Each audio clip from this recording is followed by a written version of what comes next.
Oi, pessoal, tudo bem com vocês? Pessoal, o vídeo de hoje é sobre treinar o ouvido do seu cachorro com barulhos de fogos de artifício, para que ele se acostume com esse tipo de barulho. Os cães têm a audição muito mais sensível que nós, então barulho muito alto, estrondo como os fogos de artifício, rojão, trovão, eles acham que algo ruim vai acontecer.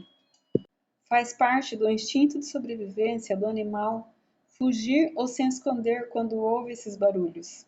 Assim, eles teriam mais chances de sobreviver na natureza caso algum desastre acontecesse. Antes de começar, verifique se as portas estão fechadas, porque muitos cães se desesperam e correm tentando se esconder, procurando algum lugar em que eles se sintam seguros. Coloque o barulho dos fogos em volume baixo e brinque com o cachorro normalmente. Jogue a bolinha, faça carinho, dê petiscos. Com o tempo, vá aumentando o volume devagar e continue brincando normalmente, para que ele perceba que o barulho não representa nenhum perigo. Sempre prestando atenção no comportamento do seu cachorro. Caso ele se assuste, volte a abaixar o volume e comece de novo.